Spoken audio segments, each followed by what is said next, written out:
So we're moving right along to our next session, which is about employee engagement and change. Yes, with a fantastic keynote on a critical topic with Kim Scott, how to lead with radical candor and radical respect. And we will have a question for you about this later. So stay tuned during the session. You'll see more of those SparkNote questions come up during the session. We'll see you there.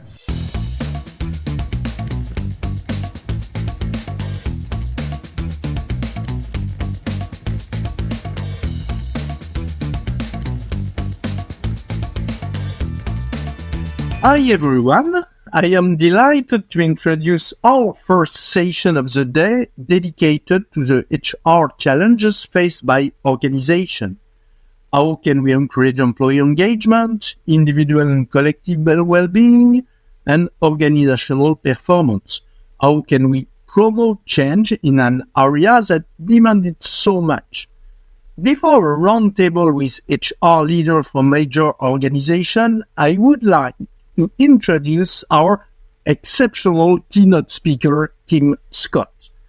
With a distinguished career spanning leadership roles at some of the world's most innovative tech companies, including Google and Apple, Kim has established herself as a thought leader in management and organizational development.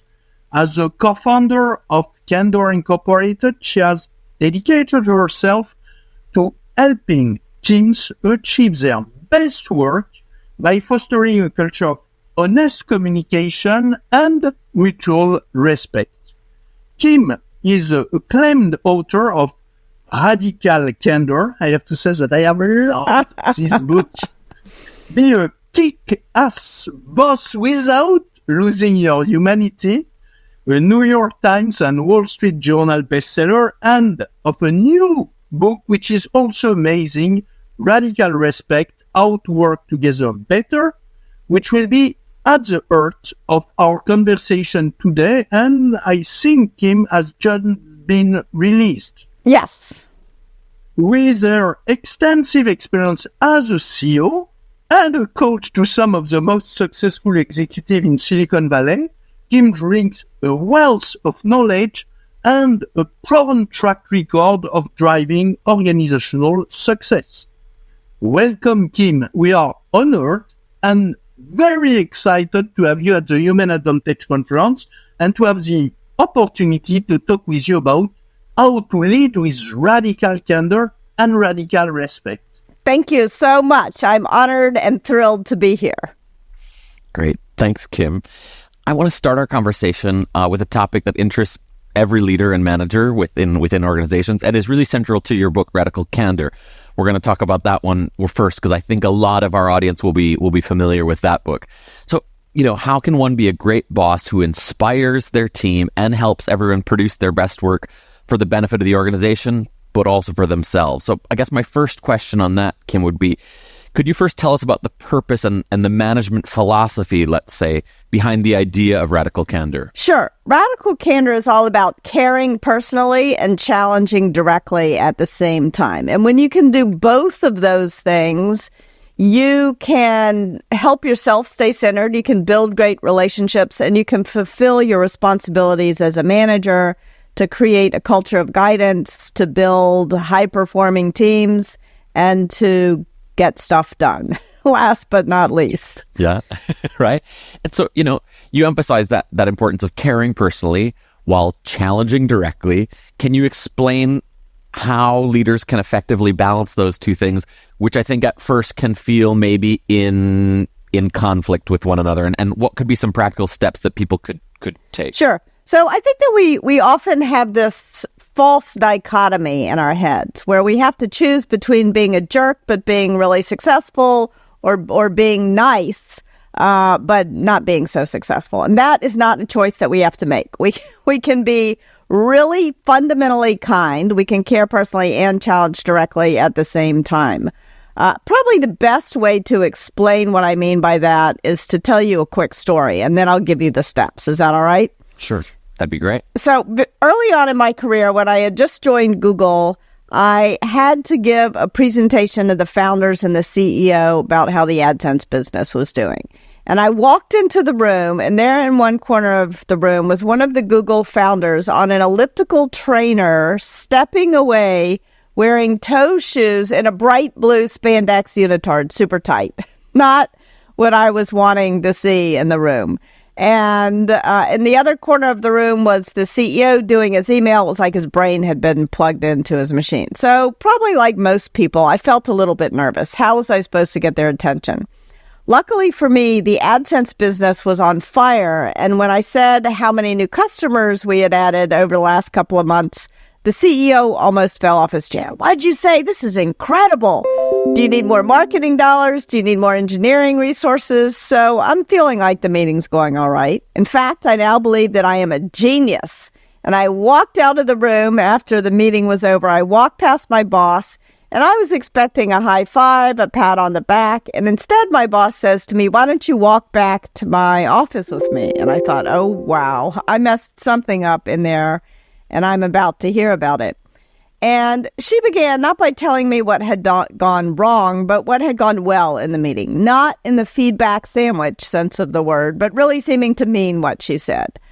You know what I mean by feedback sandwich, right? Yeah.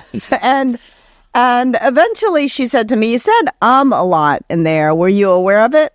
And with this, I breathed a sigh of relief, because if that was all I had done wrong, who really cared? And I kind of made a brush-off gesture with my hand. I said, yeah, no, it's no big deal.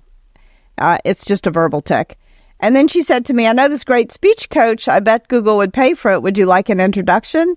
And once again, I made this brush-off gesture with my hand. I said, no, I'm busy. I don't have time for a speech coach. Didn't you hear about all those new customers? And then she stops. She looks me right in the eye. And she said, I can tell when you do that thing with your hand that I'm going to have to be a lot more direct with you. When you say every third word, it makes you sound stupid. Now she's got my full attention. And some people might say it was mean of her to say I sounded stupid. But in fact, it was the kindest thing she could have done for me at that moment in my career. Because if she hadn't used just those words with me, and by the way, this is a really important point, she never would have used those words with other people on her team who were a better listener. But she knew me well enough to know that if she didn't speak just that strongly to me, I wouldn't listen. And she also knew me well enough to know that if she said I sounded stupid, it wouldn't crush me. You know, I was pretty confident.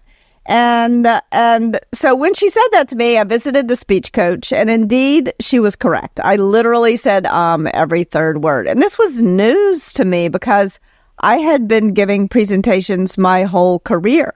I had raised millions of dollars for 3 different startups giving presentations. I thought I was pretty good at it.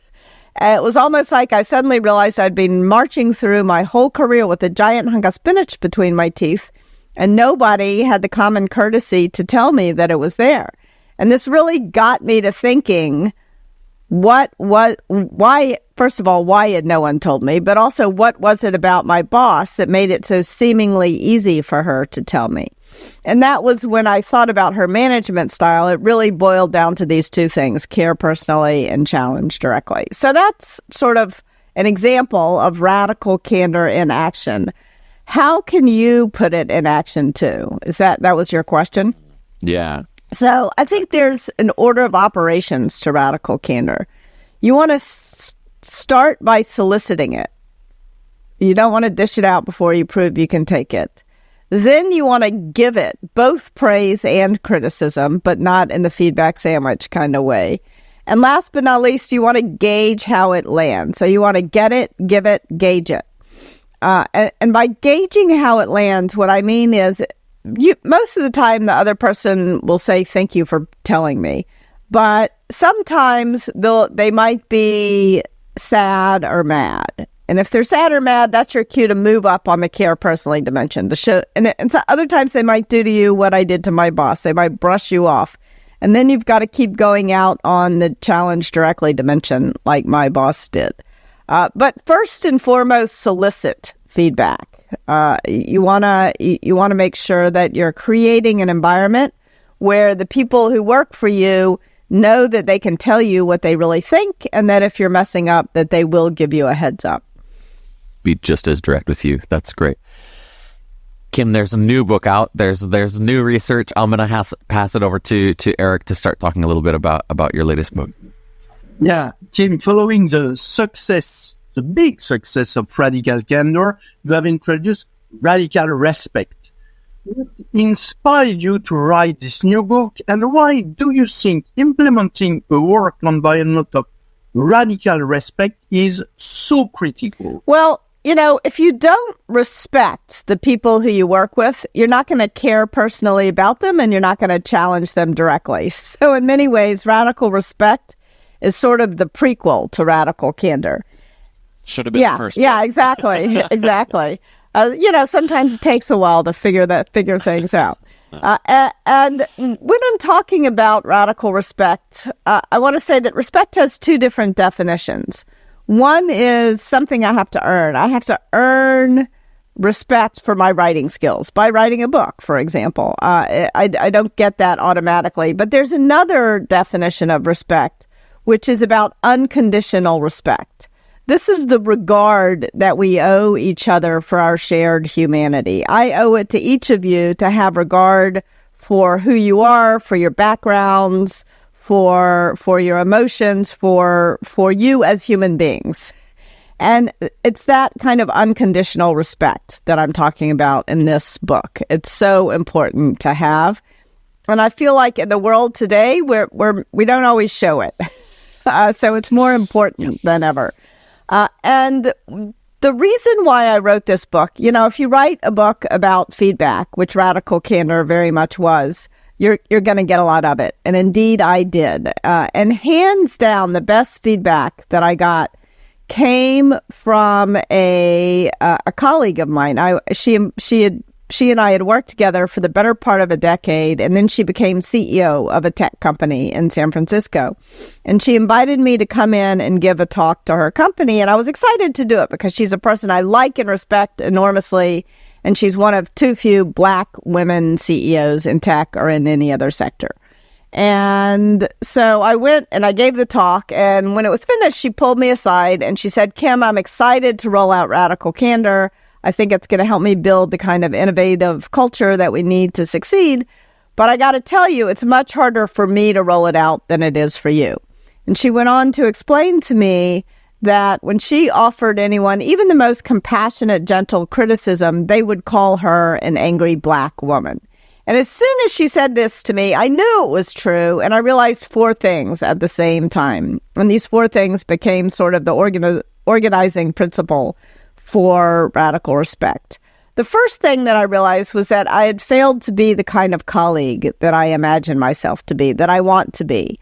I had failed to be an upstander. Instead, I had been a silent bystander. I hadn't even considered the toll it must take on her to have to show up unfailingly cheerful and pleasant in every meeting we were ever in together. The second thing that I realized, so one thing is we're all upstanders, hopefully, not silent bystanders sometimes. The second thing I realized was that I, too, had been harmed by disrespectful attitudes and behaviors, but I had been in denial about it.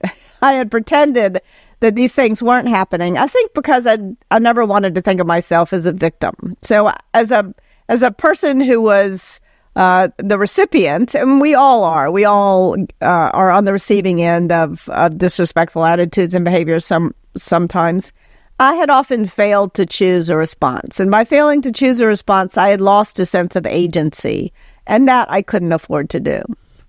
Now, even less than wanting to think of myself as the victim, did I want to think of myself as the culprit, which brings me to the third role that we all play, which is the person who causes harm. Sometimes I have, as we all do, disrespectful attitudes or behaviors, and by pretending that I wasn't doing what I was doing, I was making it harder than it needed to be for my colleagues to get their work done. And then the fourth thing that I realized was that as a leader, I imagined myself to be the kind of leader who's creating these BS-free zones where everybody can do the best work of their lives and enjoy working together. But by pretending these disrespectful attitudes and behaviors were not happening when they were in fact happening, I was failing to prevent them from getting in my team's way. So those are the four kind of roles that I think we all play. Sometimes we're the observer. Hopefully, we're the upstander, not the bystander. Sometimes we're hurt by disrespect ourselves. Sometimes we cause hurt. Sometimes we hurt other people with our disrespectful attitudes and behaviors. And sometimes we're the leader. And sometimes we're all four or two or three of those at once. So it can be confusing. So I tried to sort of parse the problem so we can know what to do about it. Okay, yeah, very clear. You emphasize, in fact, two fundamental ideas to create a radical respect work environment, what you call optimizing for collaboration, not coercion, and honoring individuality, don't demand conformity. Could you first talk about this idea of optimizing for collaboration? Yeah. Hierarchy, I think, is necessary in the workplace. But that doesn't mean that we have to have a dominant hierarchy in the workplace. We can have a collaborative hierarchy, a hierarchy that optimizes for a team's ability to work together and makes sure that everyone is able to contribute their knowledge to the project without being silenced by disrespect from their peers. And there's so much evidence that shows that this kind of collaboration works much better than coercion, especially in work environments where innovation is important. But it's also true for actually pretty routine tasks. When I worked at Apple, we designed this management class, and one of the exercises we did was we broke people arbitrarily into managers and employees, and the managers had to help the employees put a tangram together. It was just a puzzle. It was not even a specially complicated puzzle. But if the managers didn't collaborate with their employees in this exercise, they could never get the puzzle done. So it didn't require huge amounts of innovation to do a puzzle. But even a simple thing you can't get done unless you collaborate. You can't get done well. Coercion just doesn't work very well. There's so much evidence that shows that command and control is not a great way to lead a team to achieve great results. Mm-hmm. And the second big idea is honoring individuality. Could you also elaborate a little? Yes, absolutely. So I don't think that I've ever met anyone who wants to work in a dystopic 1984, everybody's marching in lockstep kind of work environment. And yet, all too often, we begin to demand conformity rather than honoring everyone's individuality. And when we do that, we create environments where we're excluding people without even being aware of it, sort of environments of oblivious exclusion. And that's no good, especially in a world where it's hard to hire people who have the expertise to do the job. Yeah, and then once you do hire them, you need them to do the work, and that means you need to include them. So radical respect is really sort of a work environment where the strength of the team is the individual and the strength of the individual is the team. You get the best of both worlds. Great. Kim, you mentioned that it's not enough for a leader to be just a good person, but that a good leader must design good management systems. So how can leaders practically implement, some principles to create a more inclusive and productive work environment? So I think this is probably the most painful lesson that I learned in my career. At one point, I started a company called Juice Software. And part of the reason why I started that company was because we had a great idea for a software product, but also because I had been treated unfairly in my career so many times. I was so frustrated by it, and I wanted to create an environment where people really were all treated fairly and reasonably. And I sort of imagined, it's kind of embarrassing looking back, but I think a lot of leaders make this mistake, so I'll tell you about it. I sort of imagined if I was in charge, then everything would be awesome. Like all this bullshit that happened to me wouldn't happen, like as if it was magic. And of course it did happen. And that was very disillusioning to me, that people treated each other badly, and I didn't find out about it till too late. And when we shut that company down, it was like, to me, it was like a failed, not just a failed startup, but a failed dream. And then I went to work at Google, and it was like the resurrection of the dream. Not only was it a great job, but more importantly, it was the resurrection of this dream of creating this collaborative, respectful work environment. And a lot of that, I think, was driven by Shona Brown, who led people operations and business operations at Google. And she designed the management systems, and she very consciously designed them to strip managers of unilateral decision-making authority at every stage of the employee life cycle. So managers couldn't willy-nilly hire anyone, they couldn't fire anyone, they couldn't pay bonuses, they couldn't promote people without being part of a process, without collaborating with their peers. And I think that was very important because it yielded better decisions, and it also yielded more fair decisions. Those kinds of checks and balances that are important in a political system are also important in a business, actually. And the other thing that happened there was that at every stage of the employee life cycle,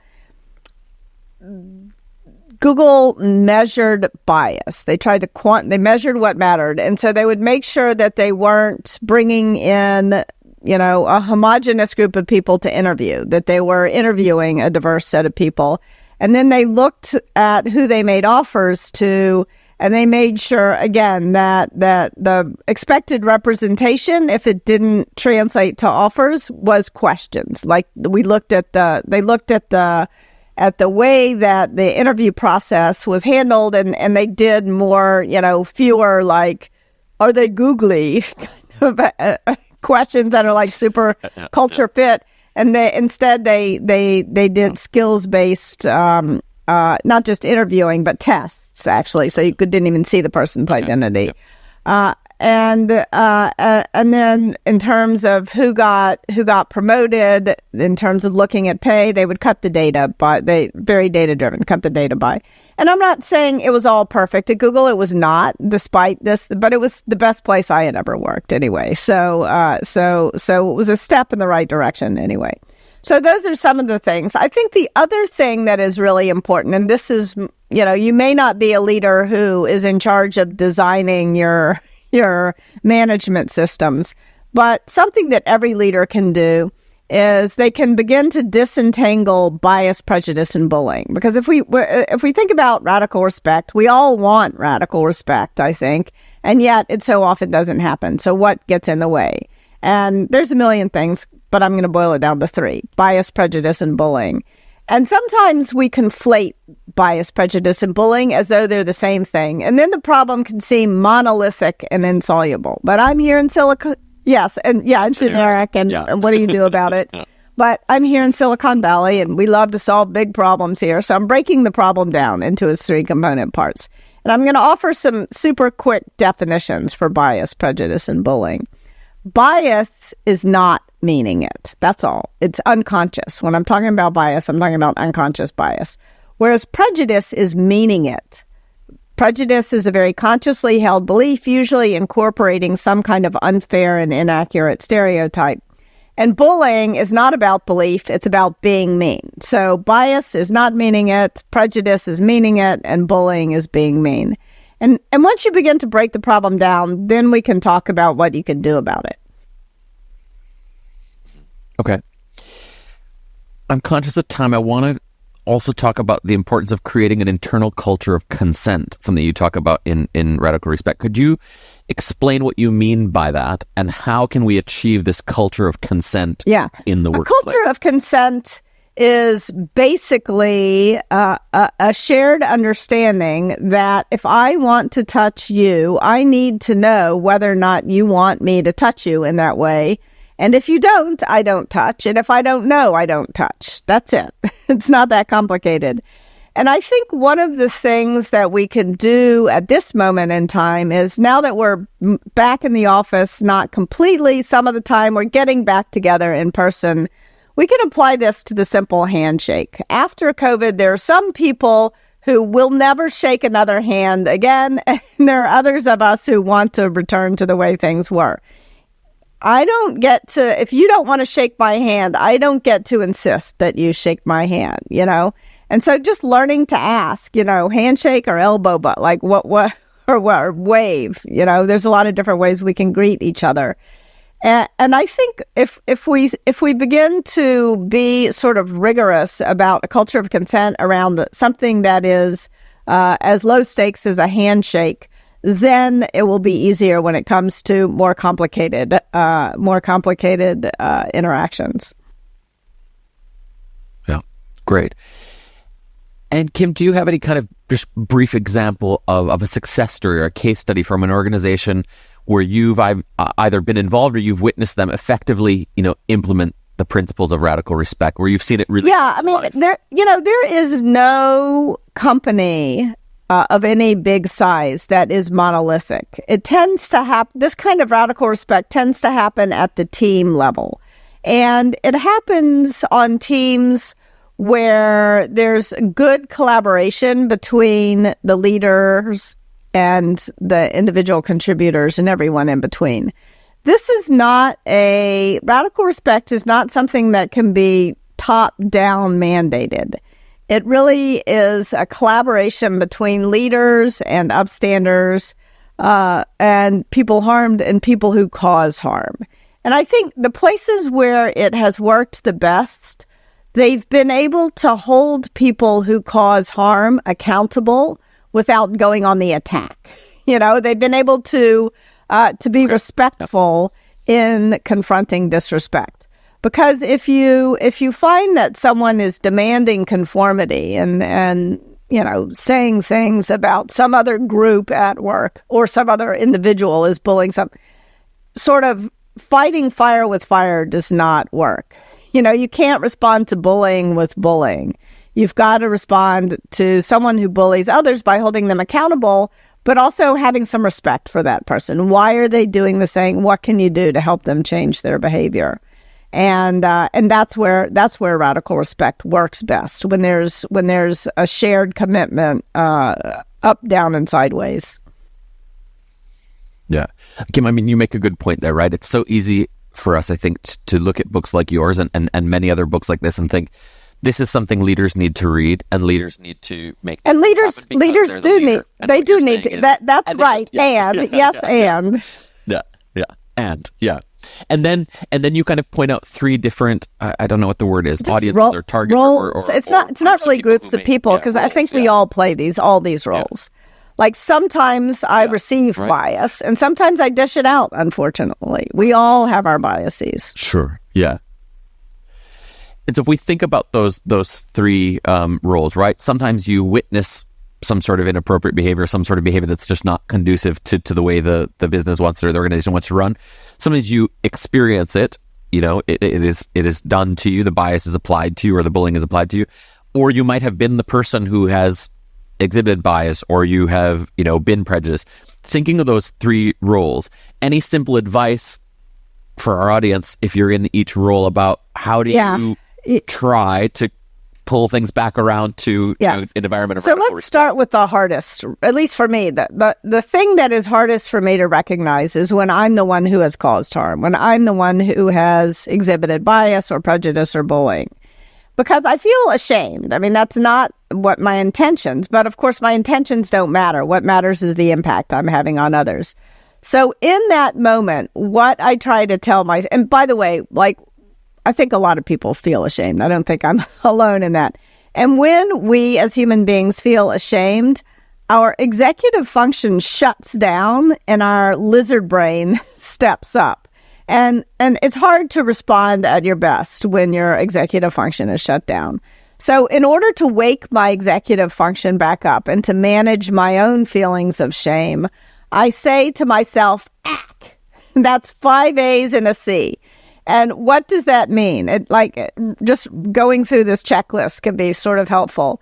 First of all, I need to be aware of what I did wrong. It's so tempting to go into denial. Oh, I didn't mean it, you know. So I need to be aware, you know, in my own head. And then I need to acknowledge to others, the others in the room, what I did wrong so that they can learn from my mistake. And so that the person I harmed can know that I did wrong and that I'm going to try not to do it again. And then I need to accept any consequences there might be. Sometimes I might be I might be afraid that I'll get in trouble. I'll get into something will go in my HR file or whatever. I just need to accept the consequences and not fight them unless they're completely ridiculous. But usually it's better to accept them and move on. And then I need to do something. I need to think, what can I do beyond the consequences that are how can I make amends for this? How can I really take an action that will demonstrate how sorry I am? And then I can apologize. So that's 5 A's. And then I need to try to change. I need not to make the same mistake over and over and over again.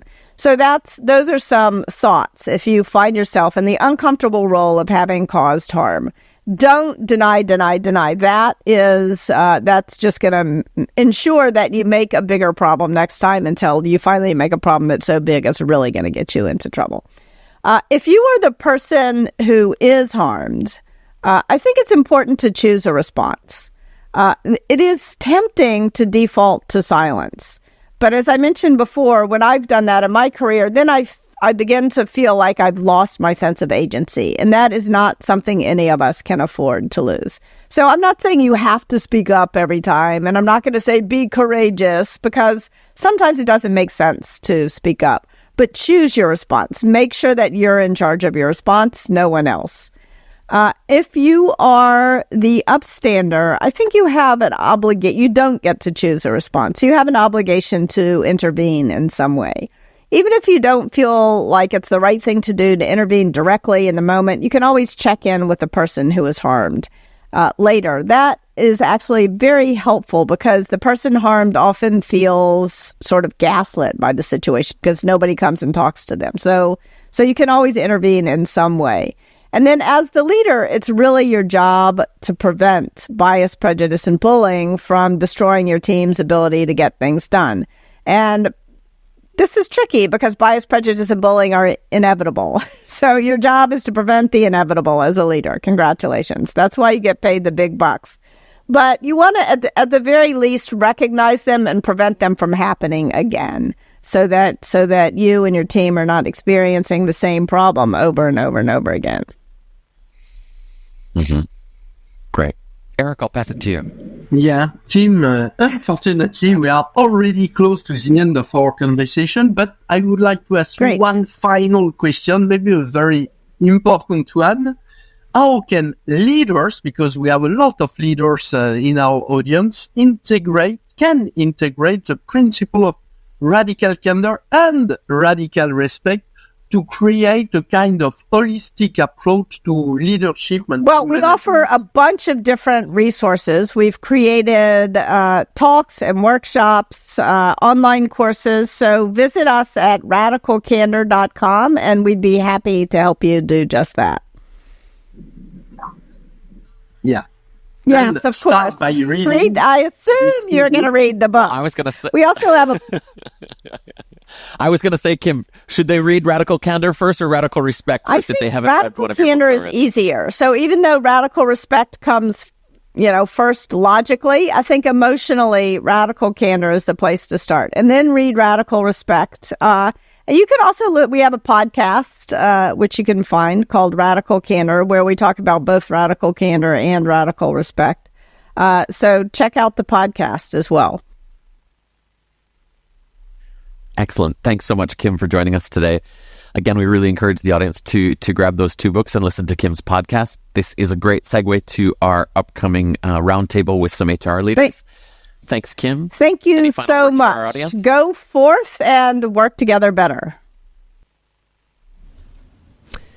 So we have the results from the Spark Up. 55% of you feel that you work in an atmosphere where you do have a radical respect, but 45% of you don't. So again, grab those books from Kim. I think her recommendation was Radical Candor first, Radical Respect second. But I think it's important what she said. It's not just the job of leaders, it's the job of all of us in an organization, and for all of us to kind of be that upstander when we see issues in the workplace. So staying on that topic, let's hand it over to some HR practitioners talking about what's happening in the field, in their businesses. They're going to share with you their experiences and discuss how to leverage behavioral science for HR excellence. The panelists will be introduced by Eric and our colleague Julien Goarant, who is the VP of BVA People Consulting, and he'll moderate this roundtable. See you there.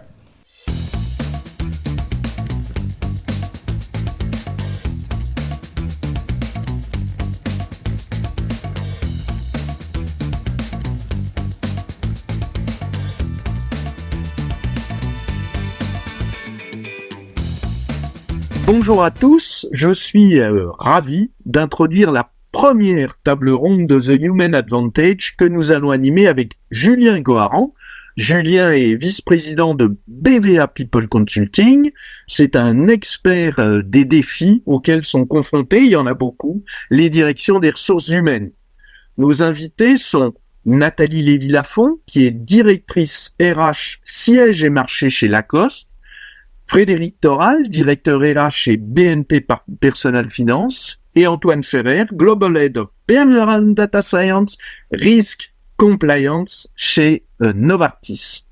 Notre table ronde d'aujourd'hui s'intitule « Appliquer les sciences comportementales pour l'excellence en RH, transformer les équipes, cultiver les valeurs et assurer la sécurité psychologique ».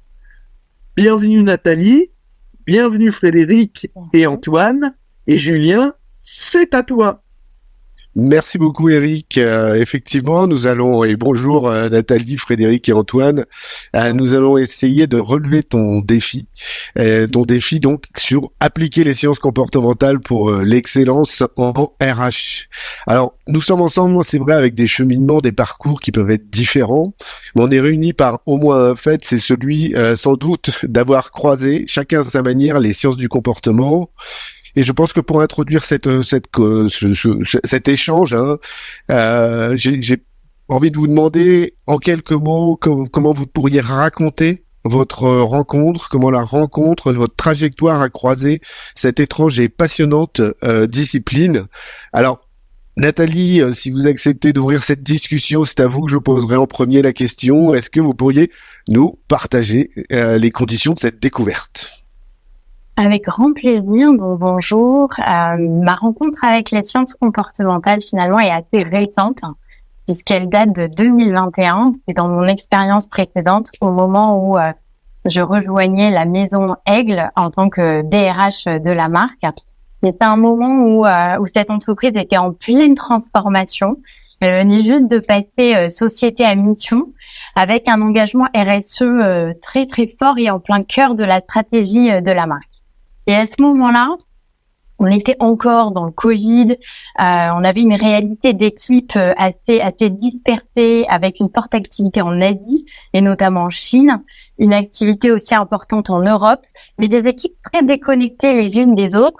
Et donc, mon enjeu, c'était aussi de construire un socle commun à ces équipes, une culture qui soit plus en adéquation, plus en cohérence avec justement ce nouveau virage qui était en train de prendre la société.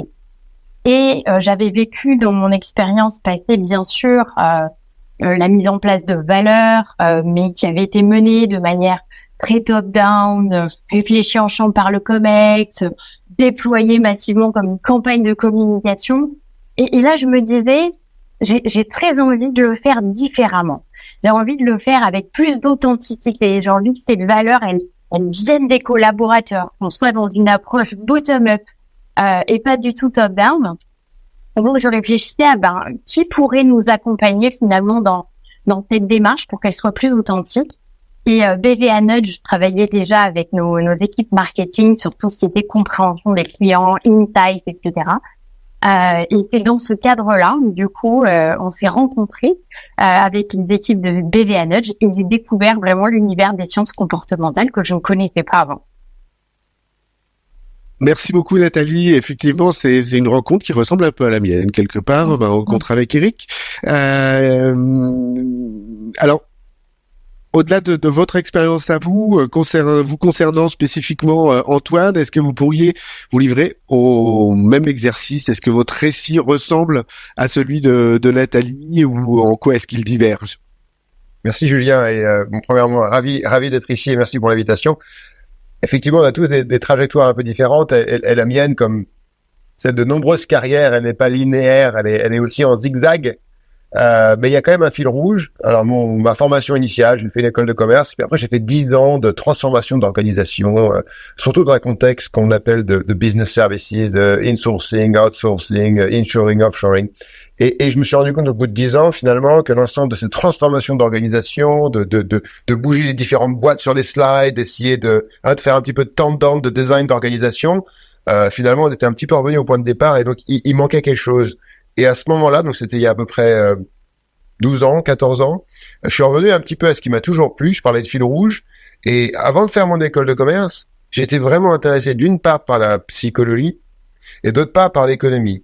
Alors, j'étais un très mauvais étudiant, donc l'économie, il me semblait qu'il y avait beaucoup trop de maths, donc j'ai dit ok, l'économie, ça me plaisait le côté impact social, le côté, on sort du laboratoire, ça c'était très intéressant, mais je me suis dit ok, trop compliqué Antoine, et d'un autre côté la psychologie, je pense que ma perception, ce qui correspondait dans une certaine mesure à la réalité des études de psychologie en France, c'est que on fait psychologie pour faire soit professeur de psychologie ou psychologue clinicien, quoi. Donc il manquait un petit peu cet impact dans les entreprises, dans les organisations qui me plaisait. Finalement, je suis revenu à ce sujet en 2010-2012 et j'ai un peu, on va dire, condensé et un peu révéler ça en faisant à l'époque en 2014 un master en sciences comportementales à la London School of Economics et depuis j'ai fait un pivot dans ma carrière et depuis 10 ans donc j'applique les sciences comportementales dans différents contextes, soit dans une petite boîte de consulting et puis plus récemment depuis 6 ans dans Novartis et un sujet qui est pas finalement si éloigné de celui de Nathalie, il s'agissait de culture mais certes de culture éthique. Et comment est-ce qu'on peut, non seulement pas juste faire du top-down sur certaines valeurs qu'on a définies dans toute l'entreprise et puis communiquer à propos de ces valeurs et motiver les gens pour avoir ces comportements, mais quelle est l'approche plutôt bottom-up et quelle est peut-être, comment peut-on utiliser les sciences comportementales pour avoir une meilleure compréhension du problème qu'on essaye de résoudre et trouver différents leviers d'action qui sont peut-être pas les leviers habituels par défaut, on va dire, des grandes entreprises. D'accord. Ok, c'est effectivement un parcours assez différent, hein, mais on voit bien que la rencontre, elle se fait sur une envie de nouveauté, des transformations, des manques aussi de ce qui existe et peut-être le sentiment que on n'est pas arrivé à un résultat tout à fait satisfaisant avec des méthodes plus traditionnelles. Donc merci beaucoup Antoine. Frédéric, vous êtes notre troisième témoin. Comment est-ce que vous avez rencontré la grande famille des sciences comportementales? Comment est-ce qu'elle est venue chevaucher votre activité professionnelle? Alors, bonjour à tous. Tout d'abord, c'est un peu une longue histoire, mais je dirais qu'il y a 3 étapes pour faire court. J'ai fait des études de sciences politiques et puis après de gestion à Dauphine et à Sciences Po. Et quand on fait des études de sciences politiques, on vous apprend beaucoup de choses autour de l'influence, de la propagande, voire de la manipulation. Et ça a été finalement une première fascination sur la gestion de l'influence. Mais c'était pas satisfaisant pour moi parce que j'avais un sentiment justement que la manipulation emportait un petit peu tout. Et quand même passionné par le sujet et la capacité d'impact ou d'influence pour éventuellement orienter des comportements, modifier les comportements, mais pour le meilleur. Je me suis orienté vers la fonction RH. Bon, ça fait 35 ans que je suis DRH dans différents secteurs, différentes entités, différents pays. Et pendant toute cette période, évidemment, je me suis beaucoup intéressé aux sciences sociales en général, et particulièrement à la psychologie. Et j'ai trouvé que de façon globale en France, on n'utilisait pas assez l'apport des sciences sociales dans les modèles managériaux, dans l'évolution justement de l'impact humain qu'on pouvait avoir dans une entreprise. Et est arrivée ma 3e période, c'était un petit peu comme vous. J'ai rencontré BVA, j'ai rencontré Eric, j'ai lu beaucoup sur le sujet. Et comme vous, Nathalie, nos équipes marketing utilisaient déjà le nudge. Et je me suis dit, mais comme on a un travail de mirroring de l'expérience client par rapport à l'expérience collaborateur, prenons ces méthodes marketing et commençons à les travailler sur l'impact humain dans l'entreprise. Et on a commencé à travailler de cette façon-là. Voilà, pour faire court ma relation avec les sciences comportementales. Je dirais quand même aussi un point, mais peut-être qu'on y reviendra. C'est que je me suis beaucoup posé la question de la concentration dans le travail. On est saturé d'informations, distractions, on a nos propres limites en matière d'attention, et donc ça a beaucoup d'impact sur l'efficacité au travail. Et je dirais que l'accompagnement d'Eric et le Nudge a énormément ouvert ma vision de ces sujets pour rendre une équipe de direction beaucoup plus justement concentrée, straight to the point.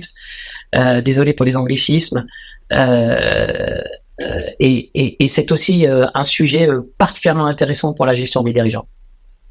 Et pas seulement d'ailleurs. Entendu, merci beaucoup Frédéric, et merci à tous les trois de vous être prêtés à ce petit exercice qui nous permet d'un peu mieux appréhender vos cheminements. Alors, reste cependant que Eric, en introduction, nous a mis un petit challenge qui est appliquer les sciences comportementales pour l'excellence en RH et pour avancer sur ce appliquer. J'aimerais que Nathalie, comme vous avez la parole et en enchaînement, est-ce que vous avez dans votre expérience professionnelle une expérience dont on va dire qu'elle est emblématique de ce que vous avez pu proposer, développer dans vos différents moments professionnels, et on va voir d'une certaine manière là aussi comment est-ce que on peut aller plus loin sur ce appliquer et ainsi relever collectivement le défi. Je vous laisse nous dire si vous avez cette expérience emblématique en tête et éventuellement comment est-ce qu'elle a pu se développer. Alors, je vais répondre à la question, mais peut-être pas exactement de la façon dont elle est posée. Je m'accorde cette petite liberté. J'ai une expérience emblématique qui est effectivement celle de la co-construction des valeurs chez Aigle. Où effectivement avec Eric, avec une équipe de BVA People, on a travaillé sur cette émergence des valeurs de manière bottom-up. Et ça, je pense que c'était ma première vraie expérience avec les sciences comportementales. Donc, elle est emblématique parce que l'expérience a montré que ça a bien marché et que l'adhésion des collaborateurs, elle est là aujourd'hui. Mais j'aurais bien aimé mettre l'accent en fait sur deux autres points. Celui que je viens de citer, qui est le management et tout cet accompagnement managérial. Pourquoi ? Parce que j'ai rejoint LACOSTE il y a quelques mois, donc LACOSTE fait partie du même groupe qu'Aigle.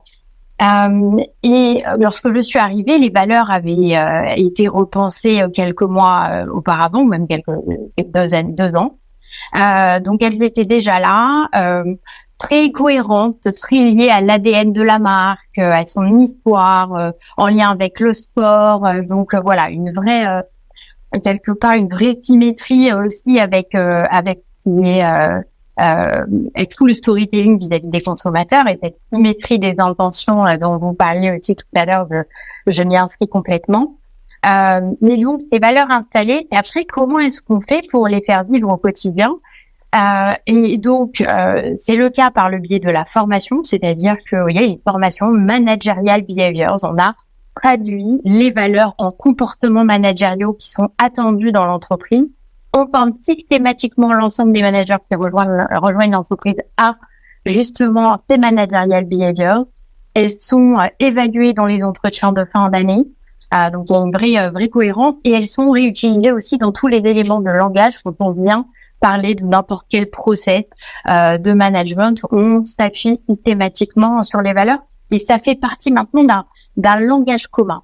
Et pourquoi est-ce que ça marche et qu'est-ce qui est très aidant, c'est que derrière tout ça, et je pense que ça vient appuyer quand même cette notion d'importance de sciences comportementales, il y a une personne, il y a un homme qui est René Lacoste et qui finalement est une illustration hyper concrète de ces valeurs de par ce qu'il a fait, mais aussi de par l'était en tant que personne. Et on s'appuie beaucoup dessus pour venir illustrer un certain nombre de choses, la culture d'entreprise, les valeurs, etc.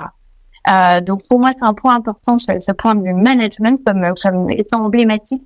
Et l'autre point, et vous m'y avez fait penser quand vous écoutiez tout à l'heure Frédéric et Antoine, c'est la communication. Vraiment pour moi, la communication, elle est emblématique parce que et dans le ton, c'est-à-dire amener une communication positive, c'est déjà aller chercher une réponse différente. Et dans l'originalité, dans la façon de s'adresser à l'autre, parce que la saturation est un vrai fléau. Aujourd'hui, on croule sous les moyens de communication. Entre effectivement l'email, le téléphone, le WhatsApp, le chat, etc., on est dans une situation où on ne sait plus comment avoir un message impactant tellement l'information est en nombre important.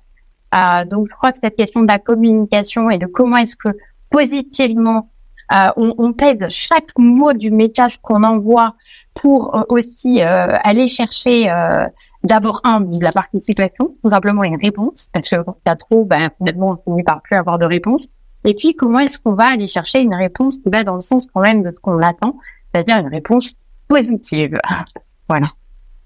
Merci beaucoup Nathalie, et merci. C'est vrai qu'on a recentré là au travers de vos expériences sur des valeurs, des comportements, parce qu'on parle de sciences comportementales, mais parfois on oublie un peu de parler de comportement et de tout ce que ça, tout ce que ça inclut. Et ces premières expériences, on va essayer de les enrichir avec vous, Frédéric, au travers de ce que vous avez pu vivre comme expérience emblématique ou challenge particulier lié aux sciences comportementales et à ce que ça peut avoir comme impact. Oui, je voulais dire d'abord un grand merci à Nathalie parce que elle transmet du positif, y compris à travers l'écran, qui fait du bien. Donc exactement comme le nudge, voilà. Alors Nathalie a parlé de management. Moi, je voulais parler d'un projet de la refonte complète de notre organisation de temps de travail, y compris smart working, y compris réaménagement complet de notre siège que nous avons divisé par deux en termes d'espace. Et évidemment, dans un contexte compliqué pour l'ensemble des collaborateurs, il fallait redonner un cadre, redonner des règles de vie.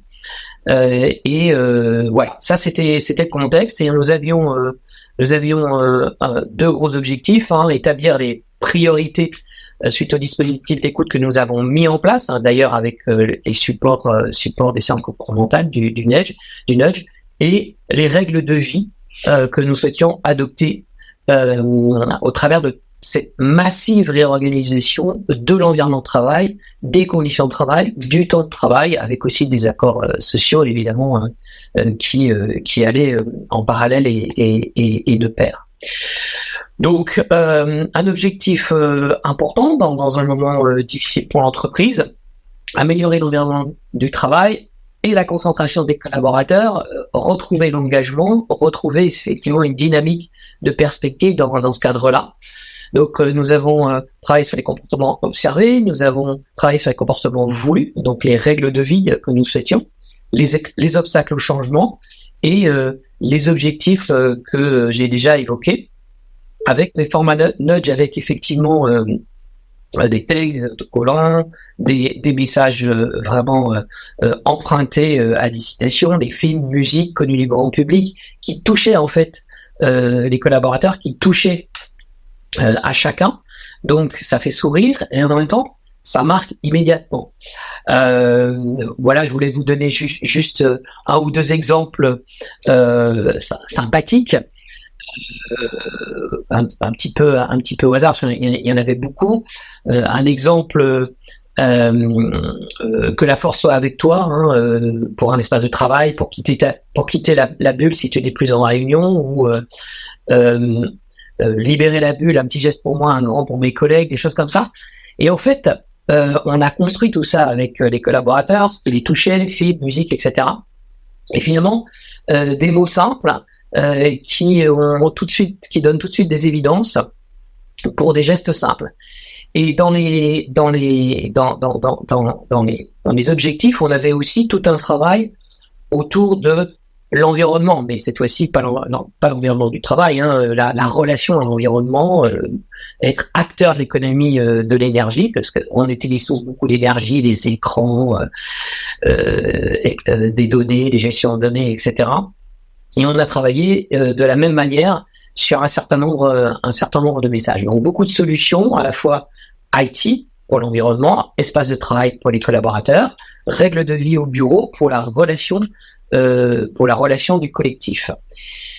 Et les résultats ont été vraiment remarquables, puisque en fait, pour vous donner 2-3 exemples, on a diminué de 60% les ordinateurs non éteints, en fait. Les gens partent, l'ordinateur reste allumé, etc. On a quasiment un taux de 80% pour le bon usage de nos bulles où les gens s'isolent pour travailler.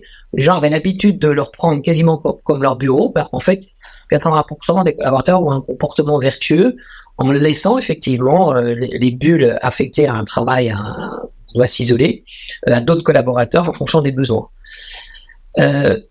Simplement, bien évidemment, ces comportements, dans la durée, ils ont tendance à se perdre. Donc, il n'y a pas de magie derrière. C'est vraiment des choses qu'il faut réitérer de façon assez régulière. Voilà. Je voulais volontairement prendre un exemple très concret pour dire ce qu'on pouvait en attendre et ce qu'on pouvait faire, et en même temps qu'il n'y a pas de magie derrière.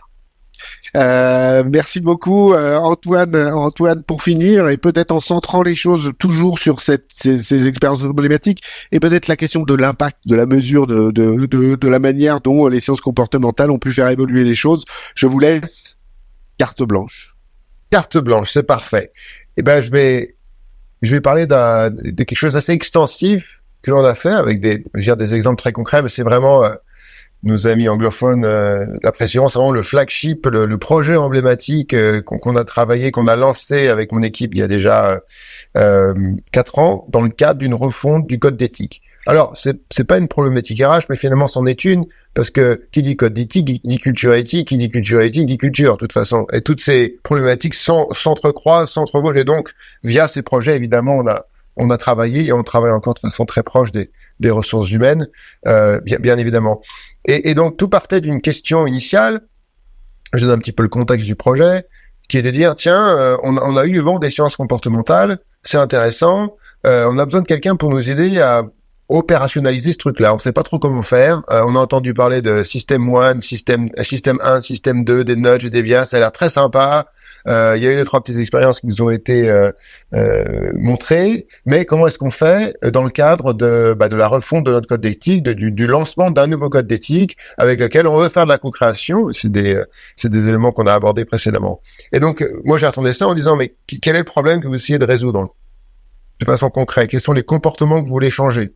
Ah, ça, c'est la première question quand on est scientifique du comportement, c'est de requalifier le projet, le programme, la solution que vos interlocuteurs veulent apporter en problème. Est-ce que ce problème, on peut l'exprimer de façon comportementale? Ce que les gens font aujourd'hui, ce qu'ils ne font pas aujourd'hui, ce qu'on veut qu'ils fassent. Et là, en l'occurrence, c'était un projet très vaste parce que c'était, on a 100 000 salariés dans le monde, dans 100 différents pays, et on veut que les gens se comportent de façon éthique.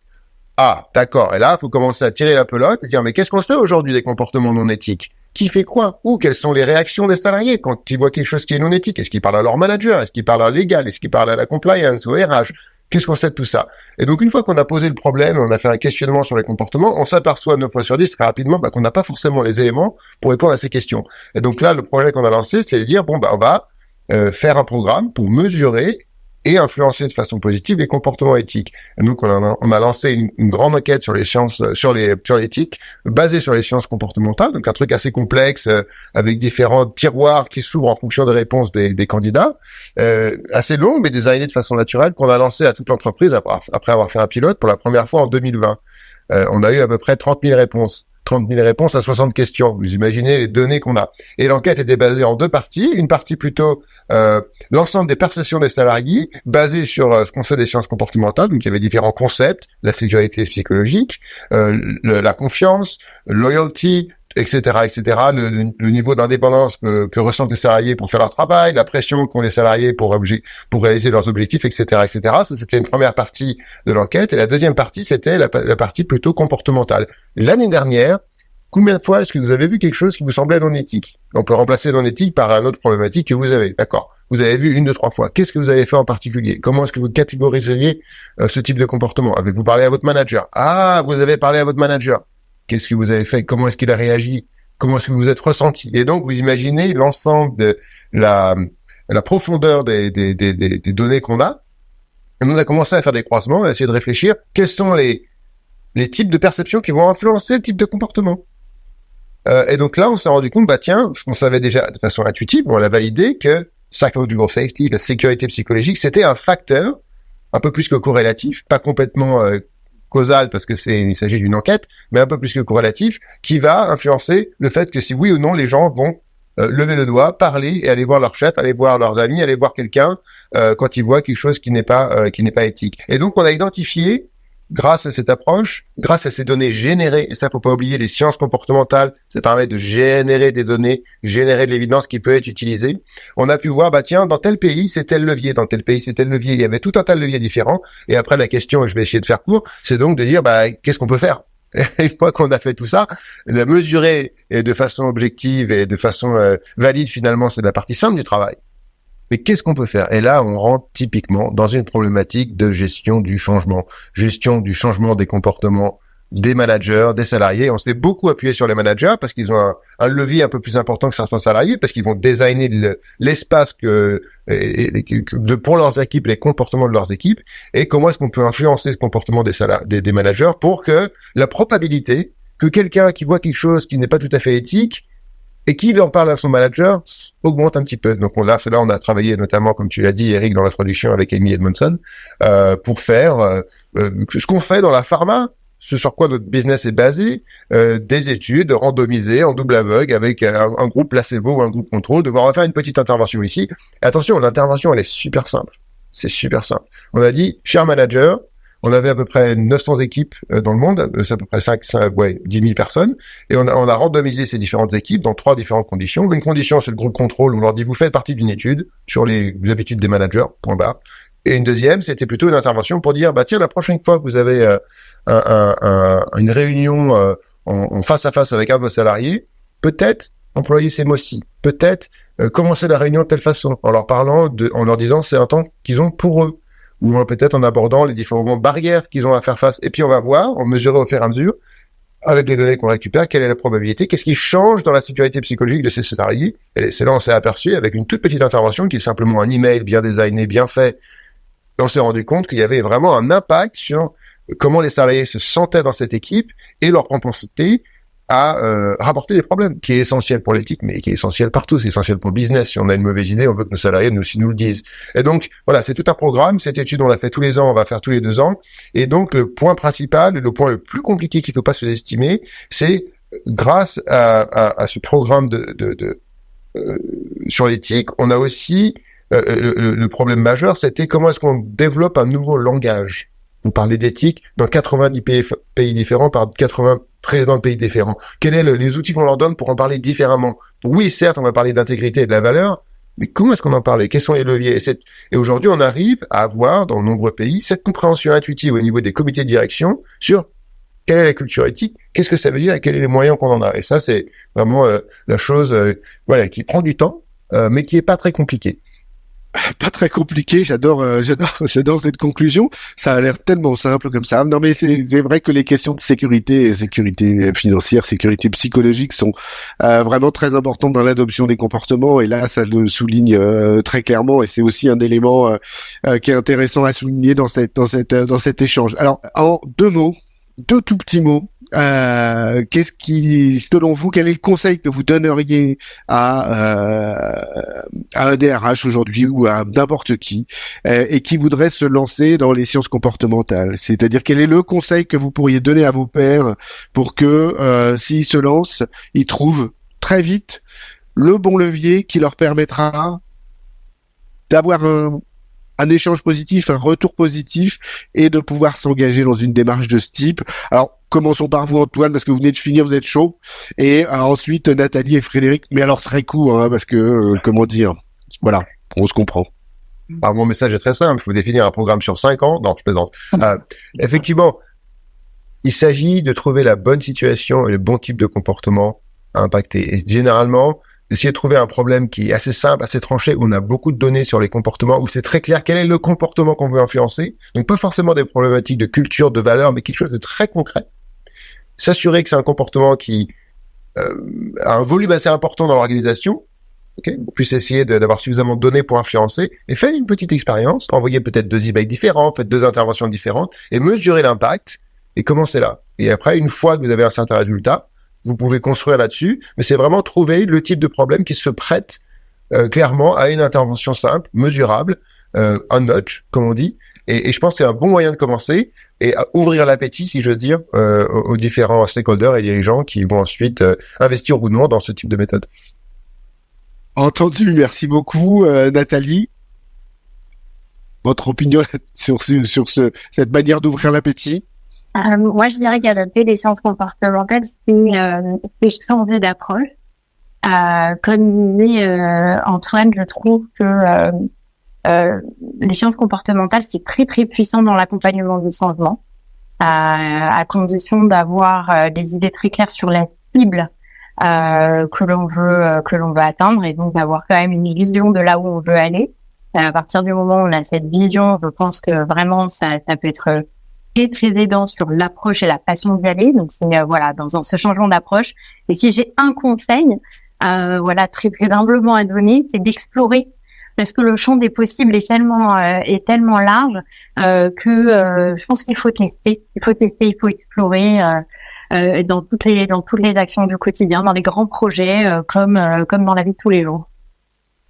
Merci beaucoup Nathalie. Frédéric, le mot de la fin sur cette dimension du conseil au pair. Nathalie et Antoine ont tout dit, mais je dirais surtout ne pas imaginer et ne pas en faire une recette.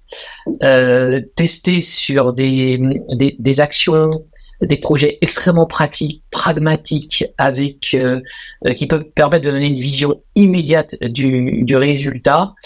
Et je dirais vraiment surtout parce que, comme toujours avec les sciences comportementales, tout dépend de l'usage dont on en fait. L'objectif, c'est de le traiter avec éthique et avec des valeurs, et ne pas tomber dans le travers de la gourouisation, par exemple, du nudge. D'accord, entendu. Merci beaucoup à tous les trois. Pour ma part, j'en ai terminé. J'ai pris beaucoup de plaisir à vous écouter au-delà de l'intérêt. Ça me laisse plein de petites traces dans le cerveau. Et merci beaucoup pour ce temps d'échange et à très bientôt.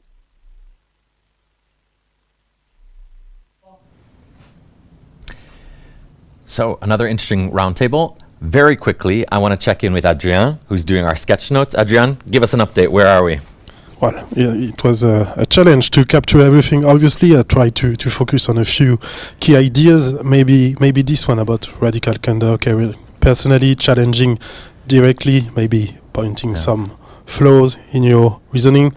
And I think that one is important. Don't you think? You don't have to be a jerk to be successful. Yeah. I will take note.